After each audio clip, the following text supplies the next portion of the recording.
Okay, so welcome back. So for today, we're going to answer another problem with regards to analysis of arches, no?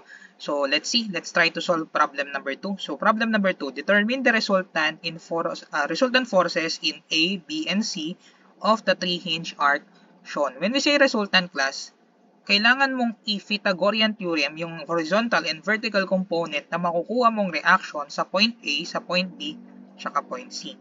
So as you can see, this is the figure, no? So yung figure natin, hindi na natin kayang gawin yung ginawa nating approach na ginawa natin dito sa unang problem natin. Bakit? Kasi ganito. So first thing that we need to do is let's project, no, the reaction. So let's say we have a reaction here. So we have AY. Tapos sabihin natin papunta sa kanan to or papunta sa left. AX. Tapos we have here CY, and then we have here CX. No? Paano gagawin natin dyan? So as you can see, if we take the moment at point A, ang mangyayari, magkakaroon ka na dalawang unknowns. Anong dalawang unknowns na yon? Yung CY tsaka yung CX. Remember, CX should be included while taking the moment at point A since it does have now a perpendicular distance. Unlike for our first problem, no? So dito kasi pantay sila, so CX doesn't have perpendicular distance, kaya nakuha agad natin si CY. But for this one, since it is not aligned or hindi siya nasa same elevation, so magkakaroon ng value sa CX. So hindi pwede ganun yung approach. So anong approach yung ginagawa dito usually? So, kinakat agad to. Pag nakita ko yung gantong problem na hindi pantay yung support tapos 3-hinge arc, pwede mo i-cut agad, no? So, let's try. O, i-cut ko agad. So, pag kinat ko, considering AB muna, no? O, kapag kinat natin yung AB, ganito makikita natin. Ayusin ko lang. So, let's project the horizontal and vertical component of BX and BY. So, assuming this is BY, ito yung BX. This is point B. Okay? So, ngayon, we have here AY and then AX. This is point A. Okay? We have here 40 kilonewton if I'm not mistaken. Let's see. So, ayun, 40. Tapos, ang distance nito 5 meters. And then the distance here is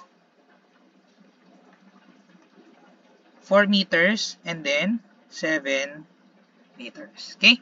So ngayon, anong gagawin natin dito?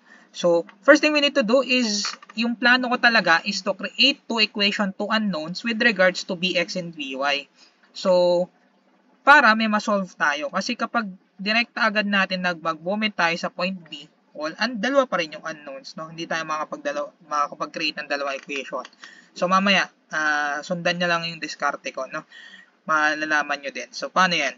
O, take ka ng moment sa point A equal 0, clockwise, positive. So, anong mangyayari? So, we have negative, positive BX. Kasi moving clockwise, no? BX from point A times 11, and then this is moving counterclockwise, so minus, sorry, hindi yan 11, BX times 5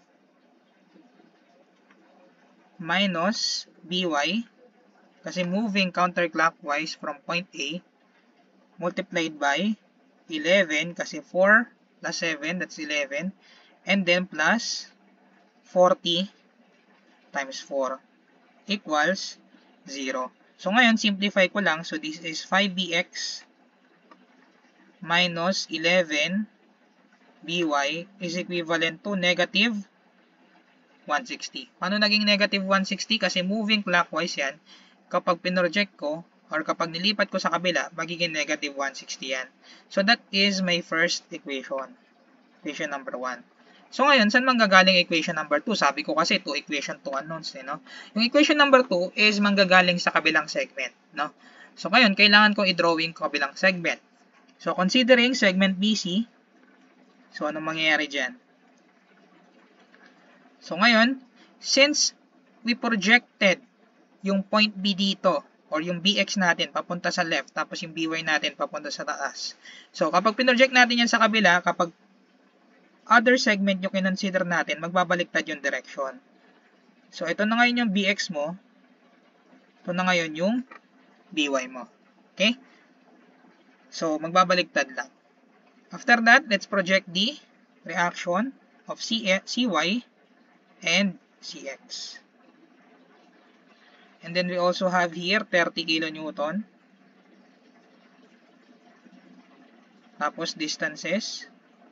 I think this is 2 meters and then this is 8 meters. Am I correct? 30 to 8. Tapos 5 tsaka 10. Malagay tayong distance. Horizontal.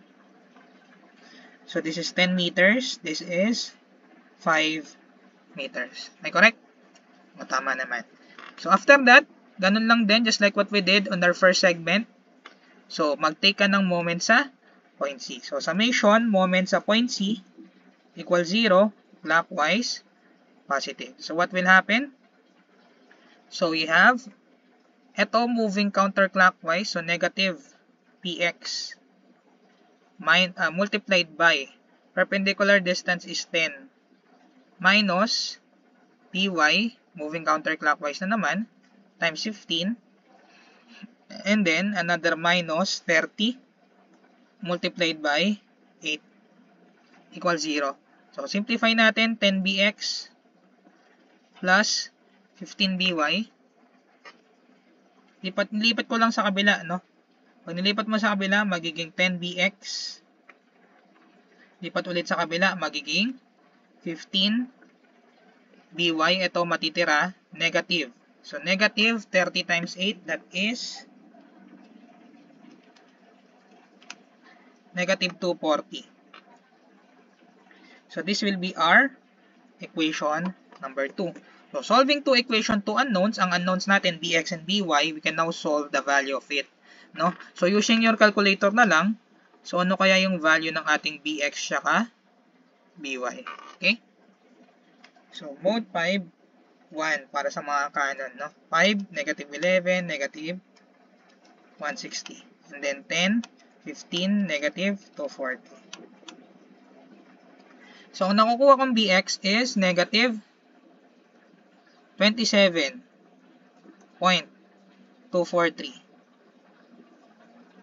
kilonewton. Ngayon, yung nakukuha kong by is 2.162. Negative sign plus means that our direction for bx is incorrect. So, ibig sabihin, para matama natin yan, lalagyan ko na lang ng pulang drawing, no? So, ngayon, ito na pala yung bx natin since negative yung lumabas. Yung by tama kasi positive yung lumabas sa by natin. So, therefore, yung bx pala dito is papunta sa right. Okay? So, let's see if we got the answer for bx. Ay, actually, inahanap pala dito, resultant. So, kailangan natin ipatagoryan yan. So, RB is equivalent to, pwede nang i-disregard yung sign. Mag-squared kasi to. Maka-cancel lang. Squared plus 2.162 squared. So, ilan kaya yung answer sa RB?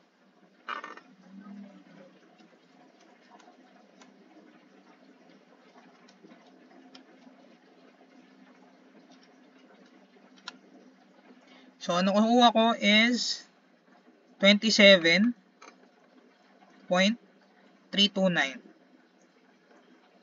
kilonewton. So, let's see if we're correct. 27.329. So, correct naman tayo, no? So, ngayon, punta naman tayo sa RA. Paano natin masosolve si RA? Actually, you can consider this segment, no? So, mag-summation forces horizontal ka na lang. So, summation forces horizontal tsaka vertical o horizontal muna, papunta sa right, positive. So ngayon, AX natin, malamang mali yung direction kasi nga, papunta dito yung BX natin, so baguhin ko na agad, ha? Baguhin na rin natin dito. So dapat ito ay papunta sa right. Okay? So ngayon, AX, which is positive, is equivalent also to BX, no? So, ano ba yung BX? So, yung bx natin is papunta sa left na negative. So, negative 27.243 equals 0. So, yung ax natin is equivalent lang sa 27.243 kilonewton. So, ito yung isang component, no? Punta naman tayo sa vertical component. O yung vertical component, so, summation forces vertical lang. So, summation forces vertical equals 0, upward positive. So, what will happen? So, we have 40, AY muna. AY, tapos plus, kasi tama yung direction ng BY natin, 2.162. Minus 40 na pababa is equals to 0. So, yung AY natin should be equivalent to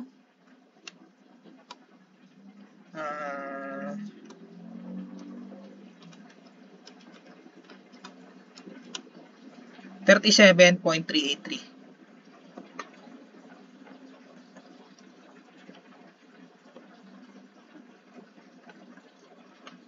Okay, Pythagorean theorem natin. So, ano mangyayari? So, RA is equivalent to 27.243 squared plus 37.383 squared. So, what is the answer for RA? 27.243 squared plus 37.383 squared. So, ang nakuha ko, 46.257.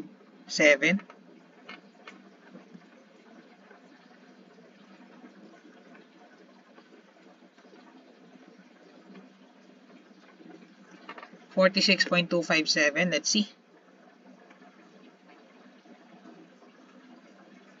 46.257. Siguro ano lang yan, rounding off problem, no? But this is the answer. Okay? So ngayon, let's try to solve RC. So sa RC, ito naman i-consider natin, no? So sa RC, using this figure, summation forces y equals 0, upward positive. So since there is no other y, so yung by na lang, no? So cy minus by 2.162 is equals to 0. So yung cy natin is equivalent to 2.162 kilonewton. Okay? So ngayon, the other one is summation forces horizontal equals 0, papunta sa right, positive. So ngayon, anong mangyayari? Papunta sa right yung bx natin. So therefore, 27.329. 27.243. So bx is 27.243. Tapos, ano yung cx natin? Positive din. So plus cx minus 30 is equals to 0. So yung cx natin is equivalent to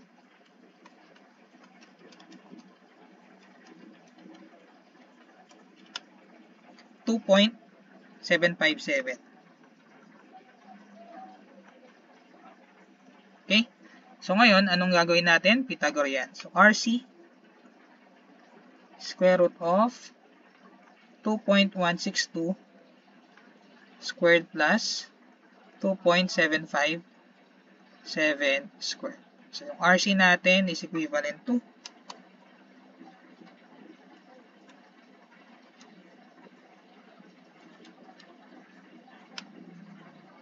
3.504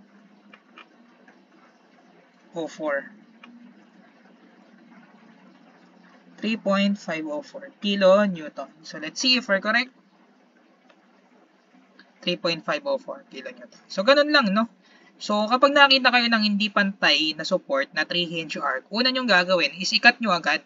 Then consider two equation to unknown with regards to bx and by, or yung kung ano naman yung point na to, no? And then after that, if you already solve the value for the reaction of the hinge at the center, so pwede na yun, tuloy-tuloy na yun, makukuha mo na yung reaction dun sa other support and the other support. Okay? So this is how we solve problem number 2. Okay? Okay, so let's try to answer problem number 3. So problem number 3, so we have a tied arc, no? So sabi dito, the tied 3-hinge arc is subjected to the loading shown. Determine the components of the reaction at A and C and the tension in the cable. So paano natin gagawin to? So ngayon, actually, project muna natin yung mga unknowns, no? So kahit may tied yan, so pag kinonsider mo yung whole system, madi-disregard yung tension provided by the cable, no? Okay, project muna natin yung mga component ng reaction. So this is AY. And then this is AX. So ngayon we also have here CY. Okay? So sabi dito, ang pinapahanap components of the reaction. Pag sinabing components, that is the AX, AY, tsaka CY. Kasi wala siyang, by the way, this is a rocker. Wala siyang horizontal component. So, ang hinahanap lang is yon. So, ngayon yung AX, kaya na natin agad makuha. Kasi pag nag-summation forces horizontal tayo, with regards to the whole system, ang value ng AX natin dyan should be equivalent to 0.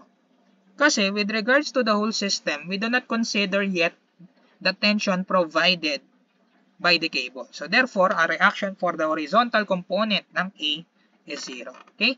So, ngayon, paano natin makukuha si CY? So, pwede tayo mag-moment sa point A. So, summation, moment sa point A equals 0, clockwise, positive. So, ano mangyayari? So, we have negative CY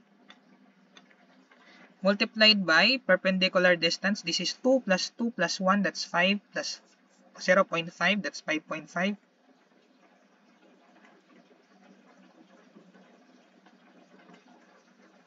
And then plus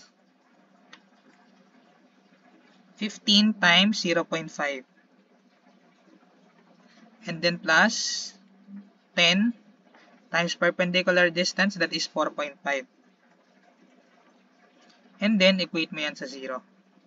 So yung CY natin should be equivalent to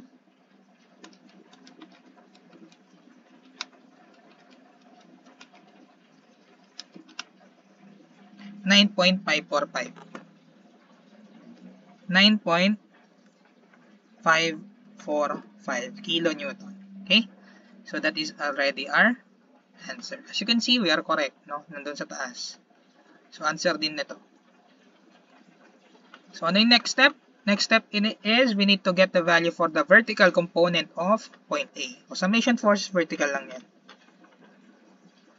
Equal 0, upward, positive. So paano mangyayari dito?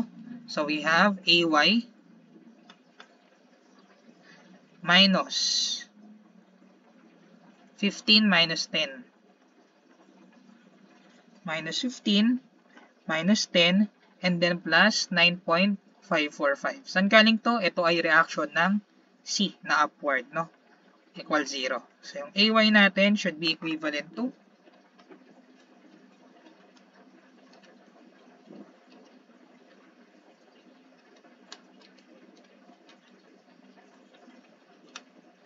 15.455. So this is our answer for the vertical reaction at point A. Let's see if we're correct. So tama naman tayo, no? 15.455. Ngayon, pinapahanap din is yung tension sa cable. So paano natin hahanapin yung tension sa cable? Since this is a 3-hinge tied arc, so pwede natin i-cut to dito, no? So kapag kinat ko yan dyan, ganito makikita nyo.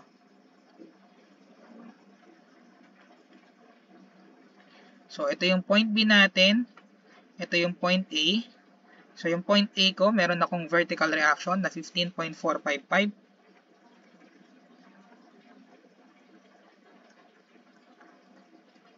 Yung AX ko, equivalent naman sa 0. Tapos, we have here the tension provided by the cable, no? Remember, may cable dyan. Kapag kinat mo, ang sabi natin sa previous discussion natin, kapag cable, always subjected to tension, away from the point, no? So, ayan yung tension natin. And then, we also have 15 kilonewton.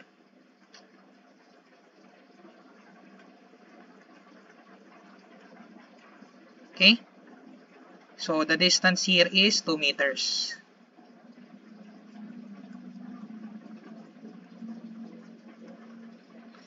Tama ba? O, 2 meters. Okay? So, paano natin isosolve ito? Ay, sorry. Horizontal distance pa pala. So, this is 0.5, I think. Tsaka 2. 0.5 tsaka 2 meters. Okay? So, ngayon, paano natin gagawin ito? So, madali lang. Take ka lang ng moment sa point B. So, summation, moment sa B equals 0, clockwise, positive. So, ano mangyayari? So, yung AX naman wala. Yung AY meron. So, 15, 455, multiplied by the distance, 2.5, and then, minus 15, multiplied by 2. Minus t times 2 equals 0. Okay? So, ano kaya yung T natin or yung tension provided by the cable?